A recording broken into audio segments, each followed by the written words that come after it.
আসসালামু আলাইকুম রহমতুল্লাহি বারাকাতু। Welcome to my YouTube channel আহলান সাহলান। তো গত কয়েকদিন অসুস্থ থাকার কারণে আপনাদের মাঝে ভিডিও আপলোড দিতে পারি নাই, এই কারণে আন্তরিকভাবে দুঃখিত। তো অনেক পরিমাণ অসুস্থতার কারণে ভিডিওই করতে পারি নাই, যেগুলো ভিডিও কয়েকদিন আগে করা ছিল। তো গত এক ভিডিওতে বলছি যে আমরা হলো আগামীকাল ধান কাটবো।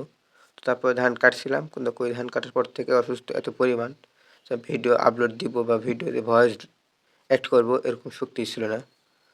তো মাশাআল্লাহ আলহামদুলিল্লাহ সুস্থ হয়েছি আপনাদের দোয়া ও আল্লাহ সুবহানাহু ওয়া তাআলার অশেষ রহমতে। তো ধান মাশাআল্লাহ অনেক ভালোই হয়েছে, কিন্তু সব ধান আমাদের পড়ে গেছে। মানে কোনো যে একটা ধান কোনো জমিতেই খাড়া নেই বা সবটাই পড়ে গেছে। তাই অল্প পাকাতে বা আমরা বলি হলো কাশলারি বা অল্প অল্প পাকা বলি। তো এই অবস্থায় আমরা ধান কেটে নিচ্ছি, কারণ বৃষ্টি কখন যে আসে, মানে আমাদের বিলে অলরেডি পানি জমে গেছে নিচে তলা দিয়ে। তো এই জমিটাও নিচ দেয়, আর আমাদের বিল থেকে পানি মানে নেমে যাওয়ার কোনো ওয়ে বা ব্যবস্থাই নেই, মানে আবদ্ধ জলাশয় বলা যায়।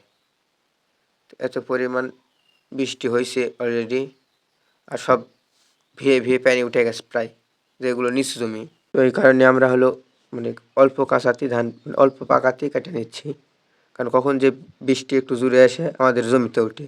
কারণ পরা ধানের জমি মানে পরা ধানে যদি আপনার হলো পানি উঠে তাহলে ওটা নষ্ট হয়ে যাবে, পুরোটাই সম্পূর্ণ টেকায় যাবে ধান। তো মাশাআল্লাহ ধান ভালোই হয়েছে। তো দেখেন পড়ে যাওয়ার কারণে কত পরিমাণ পোকা, আর যদি এভাবে পোকাও লাগে তাহলে ধান পুরোটাই নষ্ট হয়ে যাবে। তাই অল্প পাকাতে আমরা ধান কেটে নেব, কেটে নিচ্ছিও। তো ধান কাটার পরে কাটা হয়ে গেছে, আজকে সম্পূর্ণ কাটতে পারলাম না, আগামীকাল কাটবো ইনশাল্লাহ। মানে একদিনে কাটা সম্পূর্ণ করতে পারি নাই। তো ধান কাটার পরে ছেলে ফেলে বলছে যে আম খাবো।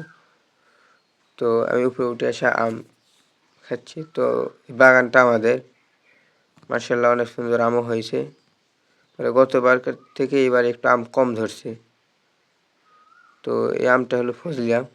সকলে আমার জন্য দোয়া করবেন। আল্লাহ হাফেজ।